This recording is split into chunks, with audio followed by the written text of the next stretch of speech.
Hi, everyone. We're going to go ahead and get started. First of all, thank you all for being here tonight and also for going with the flow when we had to change this to the Zoom meeting. I was going to let you know that the reason we did that was for safety of our speaker, as well as based on the recommendation of our health department. There was a big jump in the number of COVID cases, which is why they recommended that we have an online event only.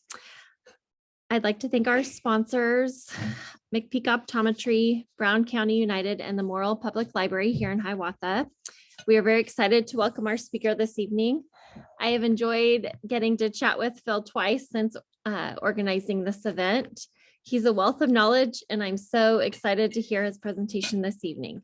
Phil is a co-founder of the Negro League's Baseball Museum in Kansas City. He is the author of 9 books about baseball, including biographies about Wilbur, Bullet, Rogan, and John Buck O'Neill. In the course of his research, he has interviewed over 500 former Negro League players and family members. I was going to say, if you have any questions for Phil or if you need anything, just go ahead and type that in the text in the chat. And Shayna is kind of leading the Zoom portion. So we'll see that and we'll get you helped out. Phil, we're glad you're here. So I'll turn over to you now. All right. Good evening. Can everyone hear me okay? Just give a thumbs up and that way I know I got you. All right. Perfect. Perfect. Well, I just want to thank you for having me to speak at the Hiawatha, Kansas Martin Luther King Day 2022 event. This is an honor for me. And, you know, I'm a Kansan. I grew up in Kansas City, Kansas. So I always like to do things with various Kansas communities because that's where I got my start. And so I'm quite proud of that. I normally wear a jersey. And so if you look on the screen there, you'll see Ebbets Fields Flannels. And they are a sponsor of mine. And usually I'm wearing a Kansas City Monarch jersey and something like that. But tonight I'm just kind of going on my own. So what we're going to do is we're going to get right into it, okay? And the name of my program is the Kansas City Monarchs in our hometown, and it's sponsored in part by all the local people who got involved with me. So, okay, so let's go right immediately into the program. Next slide. Well, you know, I've had a long history with this topic. We're going back to actually, well, let me go back a little further. Back in 1964, I started collecting Beatles cards. And the Beatles were, of course, all the rage at that time. They were just coming to America. And I made the mistake of taking my Beatles cards to school. And the teacher took them and said, these aren't collectibles, these are toys. So I lost all my Beatles cards. But when I went back to the store, the only thing left was baseball cards. So I began collecting baseball cards. And by the time I was 19 years old, I had over 100,000 cards.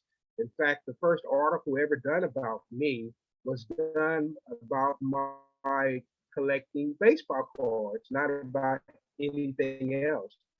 So if you see, this is a picture here taken 1978. You know you love your baseball cards when you start taking pictures with them. Of course, I had a little more hair back then, 1978.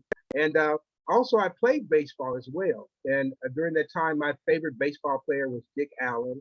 And I had the pleasure of meeting Dick Allen in 2018. He passed during the pandemic here in 2020. And he was just a great inspiration to me. And but if you knew anything about Dick Allen, he was a controversial figure. So trying to be like Dick Allen probably got me kicked off of more teams than anything else. But then also I have a chance over the years to meet some real baseball legends.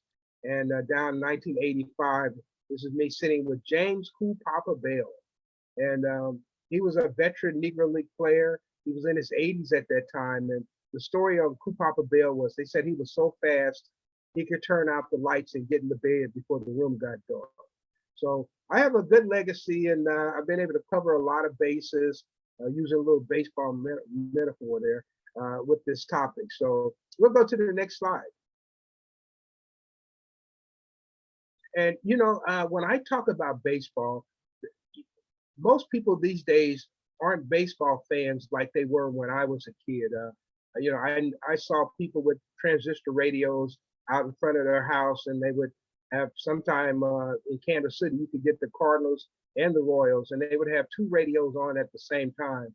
And those are the people that I kind of watched and fell in love with baseball because I watched them loving baseball.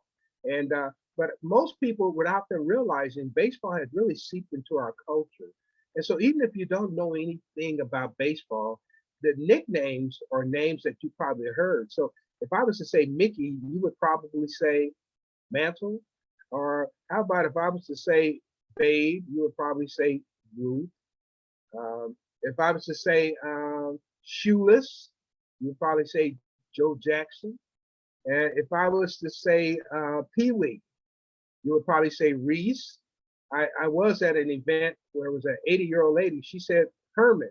It caught me by surprise. An 80-year-old lady saying Pee Wee Herman. But anyway, times have changed. But most people know these nicknames, even though they might not know anything about baseball. Yogi Berra is another one. If I say Yogi, they kind of know Berra. So everyone's a baseball fan, even if they don't know it. And let's go to the next slide. And part of the thing when you came along in my era was most of the games weren't televised. So you had to listen to the game on the radio. And in order to listen to the game on the radio, you had to be able to talk baseball because baseball has its own language.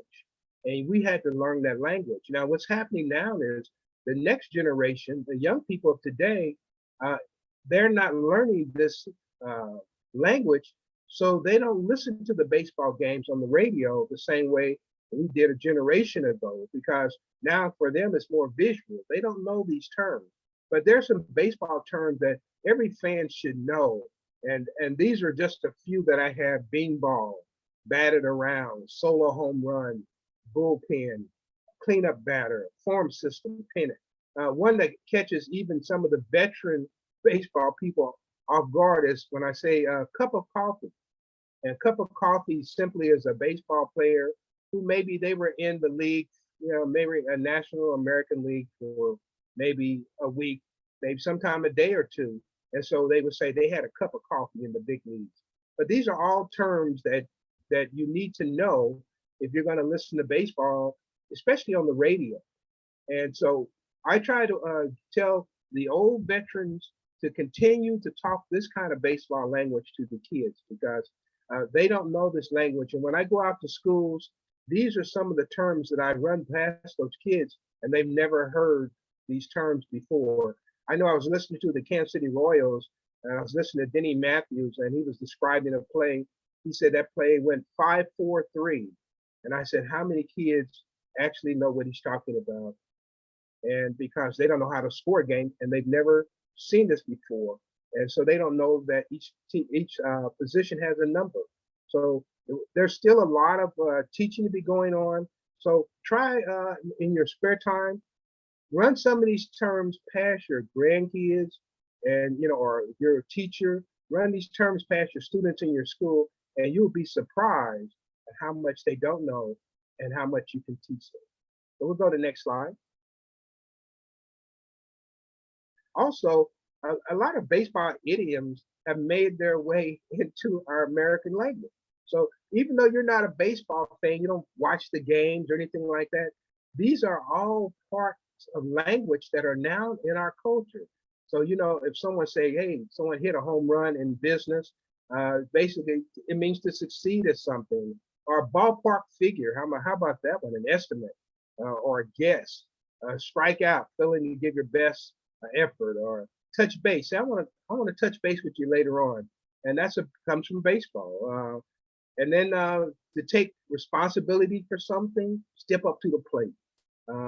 And if somebody wants to be tough or something like this, say, oh, you want to play hardball? Okay. Or if they don't want to be tough, you say, oh, those are some softball questions. And these are all related to baseball. And of course, the 3 strikes law, which came into being there in the 1980s, was taken from baseball. 3 strikes, you're out. And so baseball is a part of our culture. So the reason I review these all the time is because I want people to know that baseball is a part of your life, even though you may not watch the games. And of course, I always put great pictures with my slides. So there's some pictures here, uh, just great pictures. I like to give a little history because some people didn't realize pictures like this exist. So we go to the next slide, and now we're going to get into the baseball meat of the conversation. Well, we're going to talk tonight about the Kansas City Monarchs. And, you know, they were charter members of the Negro National League, starting in 1920. Now, black baseball didn't start in 1920, but in 1920, they met in Kansas City at the YMCA, and they started the first long-lasting Negro League. And all the players were black, all of the owners were black, except for two men. And those two men owned the Kansas City Monarchs. One of them was named J.L. Wilkinson, which you'll learn a little bit more about him later. And his partner was Tom T.Y. Baird. And they had 50% ownership in the Monarchs. And what's interesting about these two fellows, well, for instance, Tom Baird, he always went by T.Y. Baird, and he never let people know what his middle name was because his middle name was Younger. It was the family name. So when you put Younger with Kansas and Missouri, what do you get? Well, you get outlaws. If you follow Jesse James, remember Cole Younger? Well, Cole Younger is he's one of Cole Younger's family members. So when he's promoting baseball, he doesn't want anyone to connect that. So he always went by T.Y. Baird. And the Monarchs go ahead and they win their first pennant in 1923, which is another baseball term as well. And then they win the World Championship in 1924. And then they went a back-to-back World Series, go to the World Series back-to-back years, 24, 25. And if you've been following the Royals, a few years ago, the Kansas City Royals went to back-to-back World Series. And of course, in 1929, they won another World Championship. And this continues on to the 1960s. And so this is the legacy of the Kansas City Monarchs. So we're going to go to the next the next slide, excuse me. And let's talk about J.L. Wilkinson. He was the 50% owner of the Kansas City Monarchs. J.L. Wilkinson, there's a picture of J.L. there. J.L. Wilkinson was from Algona, Iowa. I had the pleasure of going there. And he originally, he was a baseball player, but then he became a team owner. And he believed in gender equality. So his first team he organized was called the Bloomer Girls. And he had an all-girls baseball team playing hardball. And he had three guys who dressed up like girls, and they did the pitching. Now, don't ask me where they went to use the restroom. I don't know about that. But that was J.L. Wilkinson. And then later on in 1910, he organizes a team called the All Nations. And he wanted to put all nationalities together to play on the same team. And so he went to Glasgow, Missouri, and he got this gentleman by the name of John Donaldson, who became his famous pitcher. He was African American. But he also had a person by the name of Virgil Barnes. Virgil Barnes was born in Ontario, Kansas. You probably know where that is. It's close to you guys. And he grew up in Circleville, Kansas. Matter of fact, he had three brothers that also played in the major leagues. How about that? And but he grew up in Circleville, Kansas.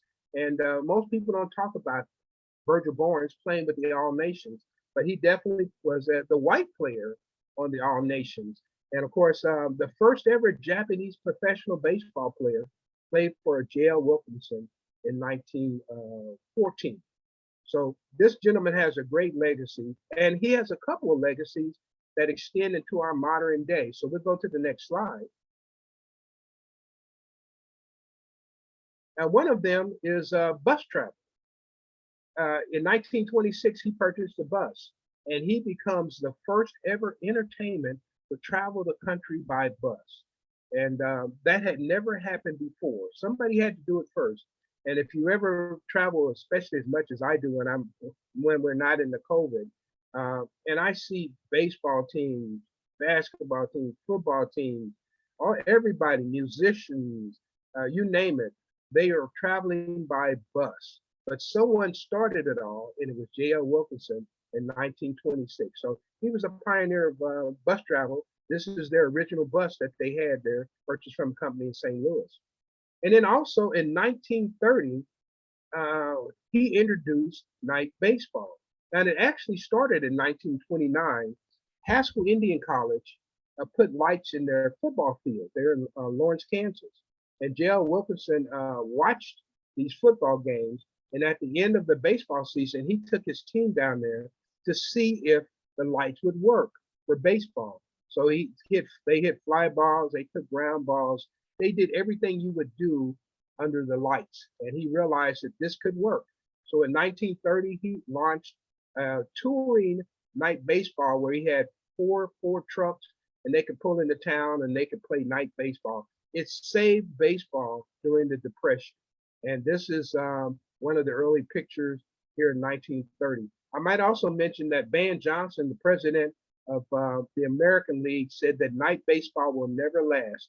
It's just a passing fad.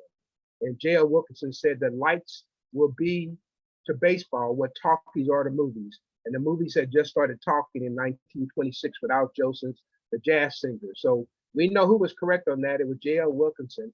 And because of this, J.L. Wilkinson today is a member of Cooperstown Baseball Hall of Fame. So he's up there with Babe Ruth and all the rest of the legends of baseball in Cooperstown. And most people have never heard of him. And he's buried here in Kansas City. So this is J.L. Wilkinson, the Monarchs owner. And just want to tell you a little bit about him. So we go to the next slide. And when you think of great pictures for the Kansas City Monarchs, if you're a baseball fan, what's the name that comes to mind? Typically, it's Satchel Paige. But Satchel Paige doesn't get to the Monarchs until 1939. Now, if you remember, the Kansas City Monarchs were organized in 1920. So it was somebody else before Paige came along. And it happened to be this gentleman here, Wilbur Bullet Rogan, who I happen to think is the greatest all-around baseball player that ever lived. He was born in Oklahoma City, but believe it or not, he was raised in my hometown, which is Kansas City, Kansas. And I've written an entire book about Bullet Rogan. Let me tell you how great this guy was. I happen to think he's the greatest all-around baseball player. That means someone who can hit and pitch. So Bullet Rogan, he struck out over 5,000 men as a pitcher. He won over 400 games as a starting pitcher.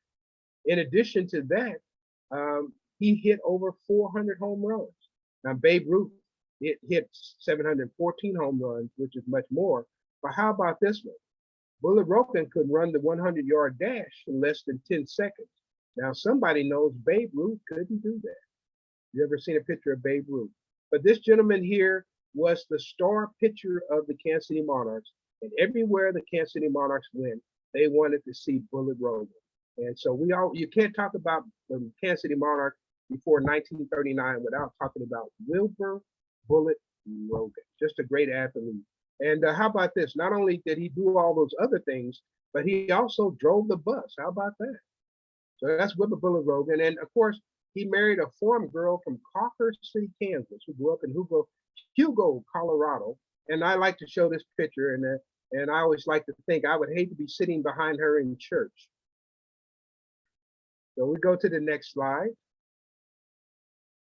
And, you know, the first time that the Monarchs come into the area closest to you guys, closest to Hiawatha would be in 1920, September 14th, they came to Falls City, Nebraska. And I just so happened that I have the record book that shows how much money they made. So they made $151.50 playing in Falls City. And if you adjust that for inflation, that's about $1,793.28. And so they looked like they came to Falls City from Lincoln. And then, of course, they went on to Lexington, Missouri. And so they have a history that goes back to the very beginning of the Kansas City Monarchs and being connected to the area where you guys live. We go to the next slide. And when I'm talking about baseball, quite naturally, people always ask me, did the Monarchs ever play against Babe Ruth? Natural question. And the obvious answers are without a question. They played against Babe Ruth. I do mention one game here in 1922. They played here in Kansas City at the old Association Park. But I always tell people introducing young kids to Babe Ruth is an excellent way to get them uh, to get fascinated with baseball. And because Babe Ruth was the first person who I was introduced to baseball through Babe Ruth. And there's so many stories I can tell you about Babe Ruth. I will tell you one. In 1927, Babe Ruth had a wonderful year, and he made over $100,000. With his endorsements and also the team's pay. It was just a wonderful year. And somebody came up to Babe and they said, "Hey, Babe, do you know you made more money than the president?" And Babe said, "Why not? I had a better year." And so this is Babe Ruth here. And if you don't know anything about Babe Ruth, you need to learn about Babe Ruth. Very fascinating and colorful player. And he's steeped in baseball history. So we go to the next slide. And how about this? Most people don't know that the Monarchs actually came to Hiawatha, Kansas. And they came there July 25th, 1927. So not only did they go to Fall City, but they also went to Hiawatha. And these are just a few of the little incidents I was able to pick up from the newspaper article. And if you notice, this came out of the local newspaper. They were talking about the Kansas City Monarchs, Colored World Champions, would be there, and they were going to play a team called the Camel Reds. Well, you can see they beat them pretty good, 21-1, and then somebody thought it was 21-0, and there was a great debate in the newspaper about that one run, and so they beat the team so good, and it said that perhaps the local team was anxious to see how their opponents played, as some of the spectators were. And then the article went on to say the Monarchs was just too much for the Reds, and that was anticipated. So no one was disappointed when the locals were defeated. And as best as I could glean, there were a few local names that were mentioned in the article, and I didn't know if anyone who's been around Hiawatha a number of years might recognize any of those names, but I wanted to include them into this story. So actually, one of the things about telling the story of the Kansas City Monarchs in our hometown is actually presenting this history for the first time, because when people think of the Kansas City Monarchs, they never would think about Hiawatha, Kansas. They don't think about Fall City, Nebraska, or Horton, Kansas. They think about Kansas City. So you have history right there in your own town that you can celebrate. So we go to the next slide. And by the way, I would be happy to know if anybody recognizes any of those names, if you can mention something about it at the end of the presentation. And of course, we mentioned that the Monarchs in 1930 started playing night baseball. And this is an advertising piece that they used to promote their night baseball in 1930. And so that you can see, this is an actual piece. And so how about this? Go to the next slide. Now, they played all over Kansas. I was able to go back and find all of the first night baseball games that were played in Kansas. And unfortunately, they didn't play the first night baseball game in Hiawatha, but you can see there's a number of Kansas towns, and it has the date, and I even have the scores, and this is all research, and I can do this for every state. And so anyway, these are the first ever night baseball games ever played in these particular towns. But in your region, the first ever night baseball game was played in Fall City. So we go to the next slide. And these are some notes. The Monarchs, they were scheduled to come August 5th of 1930. So it's the same year they're introducing the night baseball, and they're talking about the Monarchs carrying their own lighting equipment, and it will be installed at City Ballpark. And the game was going to start at 8:30. And let's see, I'm trying to think of anything else. Okay. They mentioned about the Monarchs barnstorming tour. Barnstorming is an interesting word because barnstorming essentially means that you're playing a series of one-nighters maybe 2 nights at most, and you're into another city. So barnstorming was something that the Negro League teams did real frequently, and that's a word that comes from the entertainment field, barnstorming. So baseball picked it up. So we go to the next slide.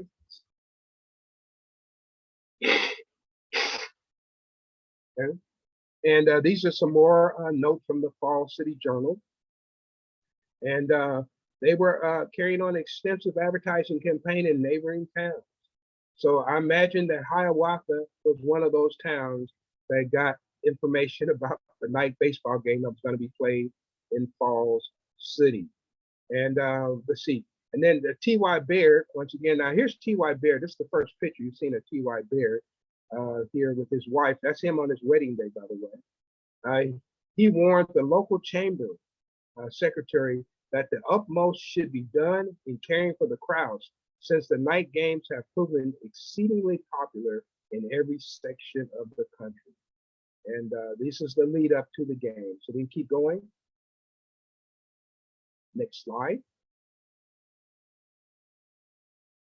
And this is actually, there's a box score from that particular game. And the Monarchs ended up beating Falls City 4-1. And they had 1,200 people in attendance, which is a good crowd for a game like this. And this is the first night baseball game ever played in the area where you guys live. And night baseball is less than 100 years old. So this is history that's really kind of modern history. You know, it's not history from the 1800s. This is pretty modern baseball history, 1930. So I did have a chance to interview several of those Monarchs. If you look at the list of Monarchs players, Newt Allen, I did interview him. Carol Ray Moffel, I interviewed him as well. So, and then Army Cooper, the pitcher for that night, was also from my hometown, Kansas City, Kansas. So we go to the next slide. He was a Kansas. And once the Monarchs had so much success with night baseball, you know, it wasn't going to last forever. So within a few years, most towns started to get some lights, and they had their own lights, and people, you know, they were used to night baseball. So it wasn't the great attraction that it had been in 1930. So the Monarchs, in order to keep people coming to the park, they came up with new ways to attract people. And one of them was to hire celebrities from other sports to tour with the team. And in 1933, they toured with Jim Thorpe. And I think the closest they get to your area was Topeka with Jim Thorpe. So if you wanted to see Jim Thorpe in the 1930s, you could have seen him playing against the Kansas City Monarchs in Topeka in 1933. Also, Jesse Owens. Jesse Owens, when he came back from Berlin, he was trying to get work, so to speak, in his chosen field, which is track and field. And so what he would do is he signed on with the Negro Leagues, and say the Monarchs would come and they play a doubleheader. And in between the doubleheader, Jesse Owens would come out and race a horse. And you kind of say, oh, can a man beat a horse running? Of course, a man can't beat a horse running, but they had the field marked off to a certain point. And so what they would do is they would start the horse and Jesse Owens at the same time, and they had it marked off. So Jesse Owens would cross the finish line before the horse could get up into a good gallop, and he would win every night. And people paid good money to come out and see Jesse Owens. But if you wanted to see Jesse Owens in Topeka, Kansas, and during this time, you had to come to a baseball game to see Jesse Owens. How about that? So we'll go to the next slide, because the Monarchs continued to promote. Well, one of the other things is, here's a little article about Jesse Owens running against a horse here down in New Orleans, but he did it all over the country. But they had a Sunday crowd of 2,500, and they're watching Jesse Owens out running. And this is the advertising for the game. But the Kansas City Monarchs, they began playing a team called the House of David. And the House of David was promoted by a guy by the name of Ray L. Doan out of Muscatine, Iowa. And he was full of gimmicks. And so he decided that he was going to bring Mildred Bay Richardson. And I don't know how much you knew about her, but she was a former Olympic track star. She had played women's professional basketball. Well, she could do it. She could also pitch baseball. She had a pretty mean spitball that she had. And in addition to that, she's in the Golf Hall of Fame. So they signed Babe Dickerson to come out, and she was making about $200-300 a month to travel with the House of David. She would pitch one inning and be through for the night. So we can go to the next slide. And this is Babe Dickerson here. And what's interesting is she is considered the greatest all-around female athlete of the 20th century, and most young girls have never heard of her. And so this is another person that you would want to introduce them to. There's books about her. There's even a movie about her. That was an actual movie. But this is Mildred Babe Dickerson, and she was a golf professional. Matter of fact, I have a golf club in my corner. I have a Babe Dickerson's putter in my corner over there. So anyway, this is Babe Dickerson, and she would come out, pitch one inning, and people came from all over the country because they had never seen this woman who was a former Olympian playing baseball. And the way to see her was to come to the Kansas City Monarchs or House of David game, and you could see Babe Dickerson. In addition, they also had with the House of David a gentleman by the name of Grover Cleveland Alexander. Now, Grover Cleveland Alexander still holds the record in the major leagues, or in the National League, excuse me, for the most shutouts in a career. And he joined up with the House of David in 1931. And he would come out and pitch an inning, and then he would go sit down for the night. Now, if you follow Grover Cleveland Alexander's career closely, you'll see that some nights he couldn't come out and pitch that one inning. And the reason was he was known to take a nip. And some nights he would be unable to pitch as he had taken more than a nip. And so Grover Cleveland was quite the character, but all over the country, people wanted to play against Grover Cleveland Alexander so they could tell their grandkids that I got a hit off of Grover Cleveland Alexander. As he toured the country playing with the House of David, there was no shortage of ball players and fans who wanted to meet him and ball players who wanted to play against him. That's a legendary figure. Now, if you notice, his name is Grover Cleveland Alexander. And if you know your American history, he is definitely named after a United States president. But how about this? They made a movie about his life. And the person who played Grover Cleveland Alexander was Ronald Reagan, a real United States president. And so that's kind of an interesting dichotomy there, that Grover Cleveland was played by our future president. And so this is Grover Cleveland Alexander. This is just great history. And this was history that was being played all around you. So I have a number of games that were played in Kansas by both Babe Dickerson and Grover Cleveland Alexander. Go to the next slide. And most people don't know who the House of David were. The House of David was a religious group out of Benton Harbor, Michigan. And they had a colony there. And you can see everyone had long hair. And they believed, based on the scripture, this particular scripture, and this is the reason why they did not cut their hair. And they were pioneers in frozen foods there. And would you believe that they invented something that they usually don't get credit for, but it was the waffle cone. So if you've ever had a waffle cone, you've had a little piece of House of David history. In addition to that, if you ever went bowling, they invented the automatic pin stacker. Prior to the House of David, they had little kids in there or teenagers stacking the pins in local bowling alleys when you're tossing the balls down. So House of David can take credit for both of those. But this is House of David history. And if you've never seen the House of David, fascinating history. There's a documentary that they're working on now about the House of David. And believe it or not, I'm in it. I've studied the House of David quite a bit. And so just wanted you to see these guys. And sometime when I go out to school and kids see these pictures, I have to explain to them that these aren't hippies from the 1960s. This is the 1920s and 30s. So we go to the next slide. And of course, you probably heard of Jackie Robinson. And Jackie Robinson with the Monarchs played all over Kansas before he went to Brooklyn. So he played with the Kansas City Monarchs 1 year in 1945. And then he was stolen from the Kansas City Monarchs. And T.Y. Baird had a lot to say about that. He never let people forget that Jackie Robinson was stolen from the Kansas City Monarchs. And I'll just mention the last little statement here. He said, I have been informed that Mr. Rickey is a very religious man.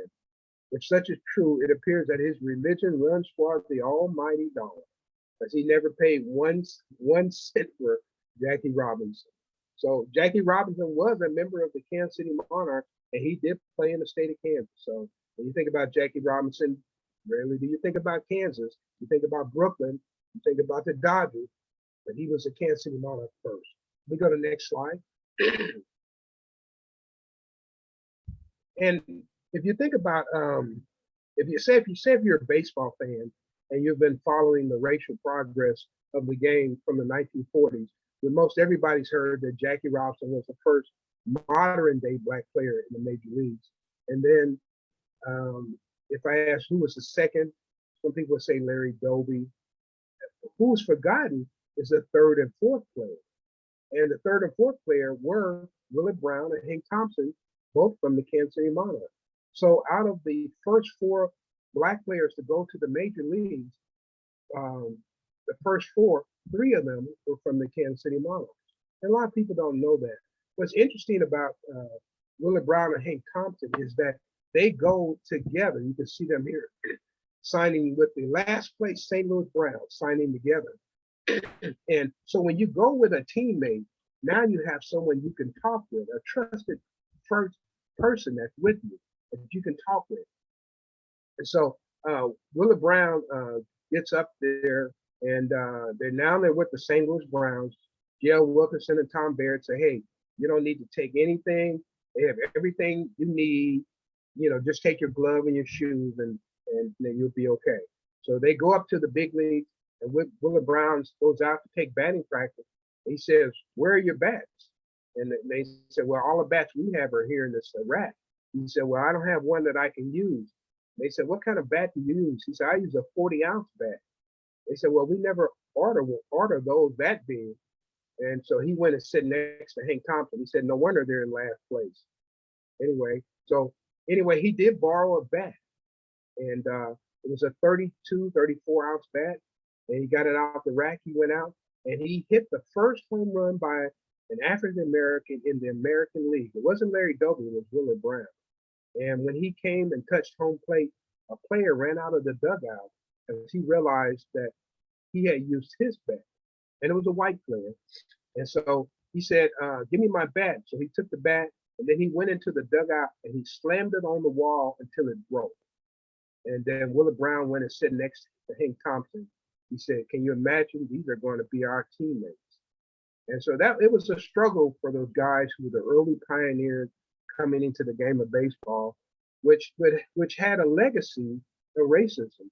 And over the years, I've written many things about how that all occurred. But these are two forgotten men, Willard Brown and Hank Thompson. And I had the pleasure of interviewing Willard Brown. And today, Willard Brown is in the Hall of Fame. He's in Cooperstown Hall of Fame. So he's there with Babe Ruth and Joe DiMaggio and Lou Gehrig and all those people. But most people have never heard or never seen Willard Brown. So we'll go to the next slide. Okay, and excuse me there.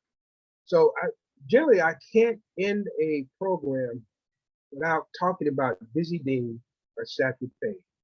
And so we're going to talk about Dizzy Dean first. Dizzy Dean in the 1930s was the greatest major league pitcher. And he was known to brag a little bit, and but he always said, it's not bragging if you can do it. And he could really do it in the 1930s. 1930, he won 30 games. He was the last big league pitcher to win 30 games in the National League. American League, of course, was Denny McLain in the 1960s. But this is Dizzy Dean. But after the 1934 season, Dizzy and his brother Daffy Dean decided they were going to go on a barnstorming tour against the greatest Black teams in America. And so they saw Satchel Paige, and they saw the Kansas City Monarchs. They played against them. They played against the Philadelphia Stars and the New York Black Yankees. But he was most impressed with Satchel Paige. And a newspaper writer asked Dizzy after the 1934 season, they said, who do you think is the greatest pitcher in the world? And they just knew he was going to start talking about himself. And he said, no, he said, I've seen them all. He said, but the greatest pitcher I ever saw was a colored boy named Satchel Paige. He said, if you could get him and me on the same team, we could win the pennant by the 4th of July and go fishing to the World Series story. That was Dizzy Dean talking about Satchel Paige, who he had met in 1934 on the barnstorming tour. And if you don't know much about baseball, Satchel Paige is a major name. Satchel Paige played for the Kansas City Monarchs. Actually, how about this one? He started playing professionally in 1927, pitching for the Chattanooga Black Lookouts, and his career ended in the 1960s. And this is Satchel Paige. One thing about Satchel Paige, I love this saying he has there. He said, work like you don't need money, love like you never been hurt, and dance like nobody's watching. I think that's good logic for today, isn't it? And so anyway, Satchel Paige, let's see, I could tell you lots of stories on Satchel Paige. One I would tell you is this one. Satchel Paige was like the LeBron James of the Negro Leagues. A lot of young people can relate to LeBron James. So he was like the LeBron James. And he was so famous that he didn't have to ride on the bus with the rest of the team. He could drive his own car. And he had 2 Cadillacs. He had a pink one and he had a black one. And the pink one, well, sometimes people laugh about a pink Cadillac, but Elvis Presley had a pink Cadillac too. And but I think guys don't want those pink Cadillacs anymore. I think ever since Mary Kay started using it. But in the old days, it was quite the item. So Satchel Paige had his pink Cadillac, and just so happens that one day he was speeding because he was always late. He was speeding through a small town, and he was pulled over by the local policeman. And the policeman said, "Well, we're gonna have to give you a ticket speeding through our town." And Satchel said, "Well, I tell you what, I like to pay it now." And it was the middle of the day, so he said, "Well, let's go down to the courthouse." But they go down to the courthouse, and the judge looks over the ticket. He said, "Well, speeding through our community, it's going to cost you $25. And Satchel Paige, your aunt said, "Your Honor, I'm going to give you $50. And the judge said, "What is this for?" He said, "Well, I'll be coming back through here tonight." And that was Satchel Paige, and he was just a great pitcher. Satchel Paige holds the major league record, is the oldest rookie. He was 42 years old when he pitched his first big league game, and he was 59 years old when he pitched his last major league game, which was 1964 against the Boston Red Sox. He gave up 1 hit to a Hall of Famer named Carl Yastrzemski. So, and if you're ever in Kansas City, where Satchel Paige is buried, he's buried in the same cemetery where Buck O'Neill's buried. And if you ever look at his monument, he has a pretty elaborate monument. And on the back of that monument, it talks about him coming from his native Mobile, Alabama, childhood. And it's kind of poetic saying that's on the back of the monument. What's interesting is that I wrote that. And it connected me to a Major League Baseball figure in a way that probably a kid only dreams about when you're collecting baseball cards, to make that whole transition to writing the back of Satchel Paige's monument. But these are 2 people that you want to know about because they brought color to baseball and made baseball fun for fans and for people who were not necessarily the people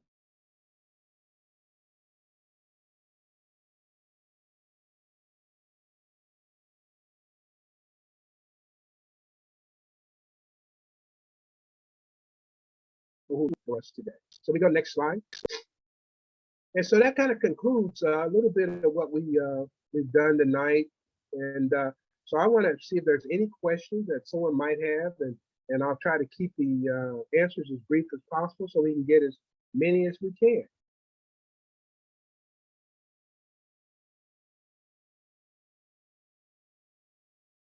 Question: will you be in Cooperstown when Buck O'Neill will be inducted? And thoughts on his, can't see the rest, but yes, I will be in Cooperstown. That's one of my plans, to go to Cooperstown. I've never been to the Hall of Fame before. I've been close. I remember speaking at colleges where I was only 50 miles away, but it always worked out where I couldn't actually go to Cooperstown. So I'm going to go this time. And Buck O'Neill, back in 1990, Buck O'Neill was a co-founder of the Negro Leagues Museum. If you ever see the incorporation papers, there was 5 of us who started the museum, and Buck O'Neill was the oldest, and his name was signed first on the document, and it was followed by the youngest person, and the youngest person was myself. So I am a co-founder of the Negro Leagues Baseball Museum, and have been active with the museum in one capacity or another since its start. And I guess I'm the only person who can say that now. So if you have any more questions. If you have questions and you're not sure how to use the chat box, you can go ahead and unmute yourself and speak out loud to Phil.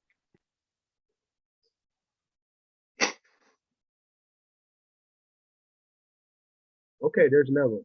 Thank you for your presentation. I'm from Atchison, the birthplace of Oscar Heavy Johnson. Oh yeah, I knew about Heavy Johnson. Played for the Monarchs from 1922 and 1924. Yes, I knew about Heavy Johnson. I used to say in my book I wrote about Billy Rogan, I said that Oscar Johnson was the greatest thing to come out of Atchison since Amelia Earhart. So definitely knew about Oscar Johnson, just a great hitter.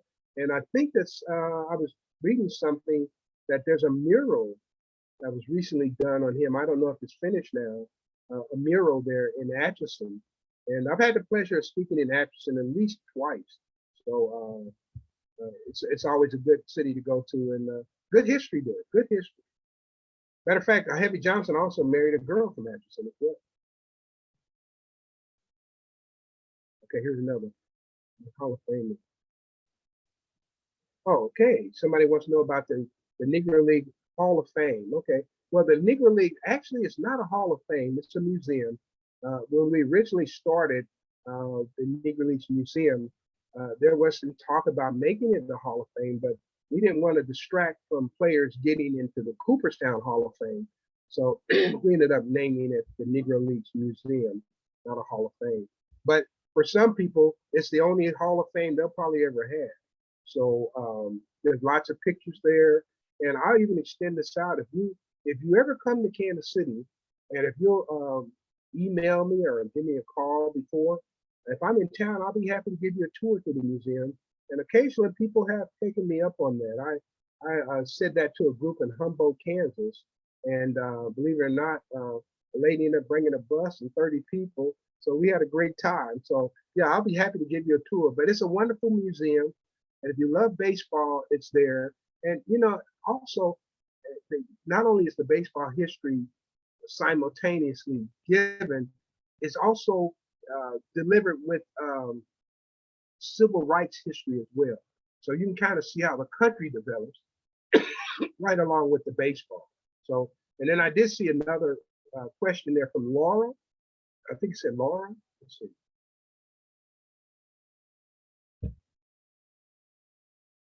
It was on the screen, then it went away.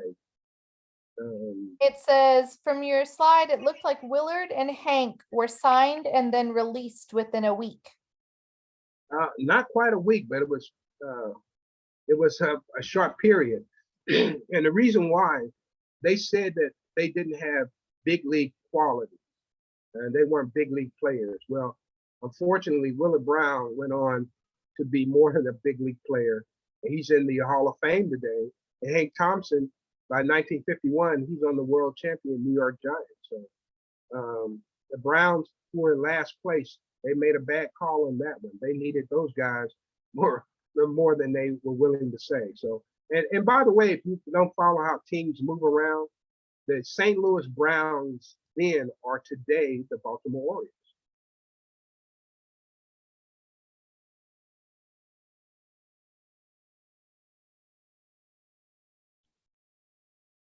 Okay, so it appears that baseball was the sport of choice for Black athletes in the early part of the century. Actually, there were two sports, and it was a boxing and baseball. And those were the two sports that is a professional athlete is not only for just African Americans, but if you're a white guy too, those are two of the sports that you can make good living at, baseball and boxing. And so there were a lot of black professional boxers during that time. Some of the baseball players were even boxers. There was a gentleman out of Topeka, Kansas, Topeka Jack Johnson. If you look him up on social media, Topeka Jack Johnson was a professional boxer and also manager of the Kansas City, Kansas Giants and the Topeka Giants. So, so some people actually married those two professions together. So yeah, so boxing is the other one that we want to talk about. And I do have I have actually 2 unpublished boxing books that I probably need to get out soon. That talk that really talk about that topic there. So and there's another question right behind it. What was the other question? Where were the Cardinals back then? Well, the Cardinals they've been in St. Louis the whole time. So yeah, St. Louis Cardinals have been the St. Louis Cardinals for a long time. But there have been some teams that have moved around. The Atlanta Braves used to be the Milwaukee Braves. Before then, they were the Boston Braves. You know, one of the things when you start following baseball history, you begin to notice if you pick up old baseball cards that, you know, some of these teams' names have changed. And so you start to want to learn more about that. And baseball cards for me was how I learned a lot of this history. And you know, I have cards where people play for the Houston Colt 45, who are now the Houston Astros, or I'm trying to think, in baseball, I remember, in football, I had football cards, and I remember the New York Titans were the team before they became the New York Jets. And so I could probably name quite a few of those. And for me as a little kid, I collected anything that was on paper. So I collected TV shows, and you know, I had everything from the Beverly Hillbillies to, and I love the Monkees. The Monkees, they kind of replaced the Beatles for me. So I just saw one of the Mike Nesmith of the Monkees died recently, and so I was kind of sad to hear that because that was a piece of my childhood. So, but it was all of these cards, and somebody asked me, do I still have a lot of baseball cards? I do. I do. I don't have all of the things that I wish that I would have kept.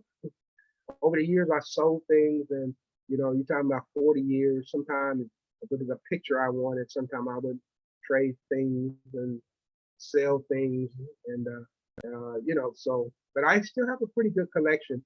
I over on my bucket list, I have a 69-70 Topps basketball card set that's missing one card, and it's the Lou Alcindor, which of course is Kareem Abdul-Jabbar, and that's the only card I'm missing. So I think it's just waiting for me to pay the $500 or $600, then I can complete my set. But I started this set when I was 13 years old, and it's still on my bucket list. So maybe this year I'll go ahead and break down and pay the $500 and get the card, and then I'll call it quits. But so I still have quite a few of those cards, and I still enjoy looking at them, and I love reading the history on the back of the cards.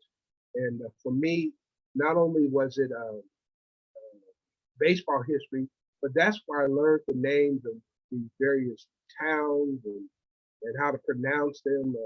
I learned Spanish off the back of these cards. I remember I was probably right when I started collecting, probably second grade, and I picked up a card, and I thought it said Jesus I Lou. And so I was watching the baseball game, and they said Jesus I Lou. I said, oh man, maybe that's how you say it in Spanish, Jesus I Lou, not Jesus I Lou. And so, hey, just like that, I learned something watching the game and reading the back of the baseball card. So there was nobody there to tell me that's how you pronounce that. But watching the baseball game, that's how I learned. So, and I'm sure I wasn't the only one who learned how to say some of these names through watching baseball and collecting cards. We also have a question about if there's any plans for the YMCA building in Kansas City where the Negro Leagues were organized to be a part of the National League, Negro League Museum. Yes, the project was rolling along real strong about 2 or 3 years ago. And then somebody sabotaged the place, and they left the water on and damaged the floor and things like that. I'm not sure where it is. I think next time I talk to Bob Kendrick, I'll see what Bob, if he has any up-to-date information on it. So, but the plan is still for something to happen there, a kind of extension, excuse me, of the Negro Leagues Museum. And there was another question I saw there. I couldn't read it there. Why do you think Satchel Paige didn't get noticed until he was older? Until he was what now? Older? Oh, well, they noticed him, but they didn't allow any black players to come in the league until 1947. So they knew that Satchel Paige was one of the greatest pitchers alive, but they wouldn't break the color barrier down until Jackie Robinson came. And of course, that was in 1947 when Jackie Robinson came and broke down the color barrier for the Brooklyn Dodgers. And the next year, 1948, Bill Veeck signed Satchel Paige for the Cleveland Indians. Yeah, it was a color barrier. Wow. What's your prize baseball memorabilia? Wow, that's a good question. My favorite player, Dick Allen. I have a picture signed to me from Dick Allen. I cherish that because I really looked up to him as a young baseball player. Boy, I'm trying to think if there's any one thing. I have lots of balls, lots of cards. I don't know if there's anything that stands out as being the best. I have so many things that I've collected over the years, and I was just one of those little kids who seemed not to throw away things that other people threw away. And so, I have a lot of little trinkets and things that I collected as a child that I still have. I can't tell you one of the most prized things I have. Actually, it's right here. I don't know if you can see it here, but 1979, I think it was. I don't know if any of you ever seen the movie The Black Klansman. And that was a movie that came out maybe about a couple years ago. And in that movie, they mentioned about Stokely Carmichael coming to Colorado Springs and speaking. And just so happened that I was there that night that Stokely Carmichael came to speak. And Stokely Carmichael was a great civil rights pioneer, had been with SNCC, and he was touring the country giving speeches. And some people thought they were anti-American speeches. So the police would, follow him real closely when he came in a community. And I happened to be in Colorado Springs. And so I went to hear him speak, and I enjoyed his speech. And then afterwards, I wanted to get his autograph on a flyer that I had. And so I went up to him and asked him if he signed the flyer. He told me, just stand by the stage and wait till I finish talking to the people, because if I sign for you, then they're all going to want me to sign the autograph. So he told me, just wait till everybody's gone. And so when everybody was gone, he came and he signed this particular document for me, and it's in plastic now. Anyway, it says, we must always work, study, struggle for the masses of our people. And he signed it, Kwame Ture. He didn't sign it, Stokely Carmichael. And when I looked at it, I said, who's Kwame Ture? He said, well, that's the new name I'm going to be using. And so most people, some people know him as Kwame Ture, but he actually signed the Stokely Carmichael program. And then because everyone was gone when I left, I'm the only one in the building. So quite naturally, I'm probably about 21, 22, and I'm the only one in the building. So the poster is still on the wall. So I just tore the poster off the wall and brought it home. And this is the poster. I don't know if you can see that. It's a poster here. It's on the wall. And I brought this poster home, and I folded it up with the autograph, and I put it away for years. And when I saw the movie, I said, wait a minute, I got that somewhere in my collection. And I went and got it, and I plan to frame it up this year. But to see a little bit of the life you live to be portrayed in movies is kind of fascinating, even though it didn't mention my name, but it didn't have to, because I have the document and it's dated. I said I was there. So it's been an interesting ride, but baseball has been at the base of all of my activities through the years. And I've been privileged to know some pretty good athletes. Tom Flash Gordon is a good friend of mine, and I had a chance to be with the Royals the whole Bo Jackson period, and George Brett was there. I talked to actually Willie Wilson. I sent him a text about a month ago, and John Mayberry. I see him around town, and those some great names, and that played for the Royals in later years. So got a chance to even mingle with them, and I'm just really proud and honored to have been able to do that and to record a little bit of this baseball history through the years. And of course, I've written 9 books, and I have a new book coming out. It's going to be on John Buck O'Neill, and it's called John Buck O'Neill, the Rookie, His Words, His Voice. And I'm going to have QR codes in the book, and you can scan them with your phone. You can actually hear John Buck O'Neill talk, and I'm hoping to start publicizing that probably at the end of the month. That will be book 2. We have one other question here. In your opinion, why do you feel Black kids have moved away from baseball? Well, first of all, there's the football and the basketball. When I came along, those 2 sports weren't nearly as developed in our community. So they were there, but baseball was everywhere. And also the way that people followed baseball, I can remember, probably being a teenager, and, I could go down to the park and play on a Saturday night, and it might be 150, 200 people in the stand.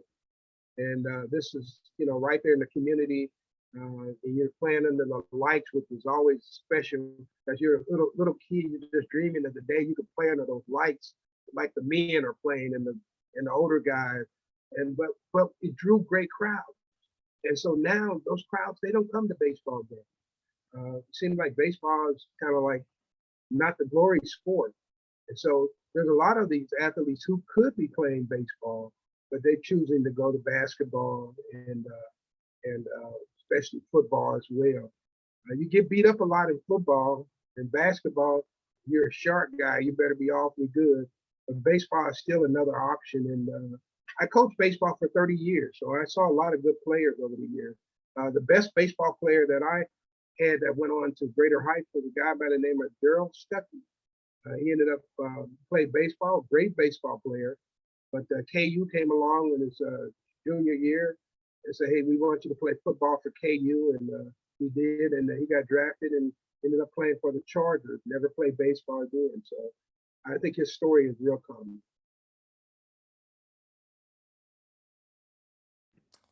Kevin asks, how many veterans of the Negro Leagues are still alive today? Very few. Very few. And when I first started, we're talking about 30 years ago, actually 40 years ago, there were guys who had played. I actually interviewed a guy who played in 1910.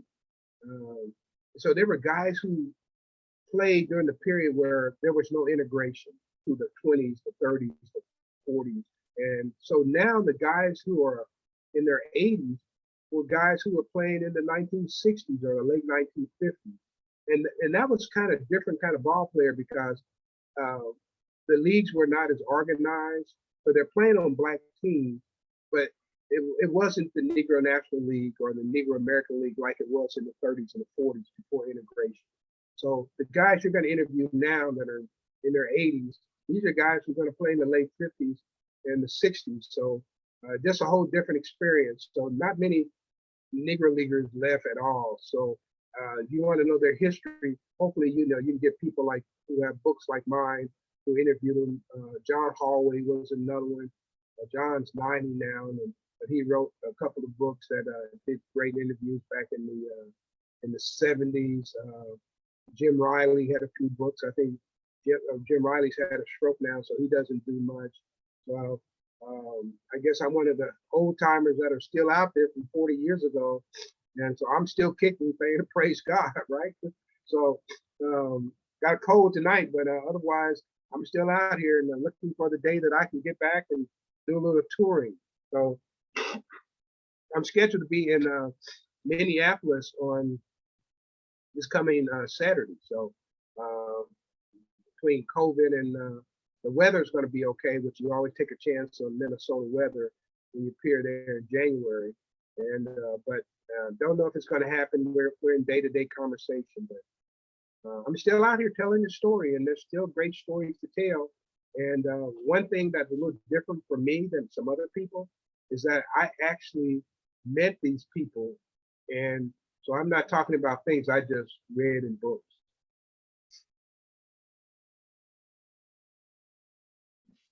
Well, Phil, we wanted to say thank you so much. And I wanted to let you know, everyone watching, if there's somebody else who missed it, Shayna's going to post it on the Brown County United Facebook page if you'd like to watch.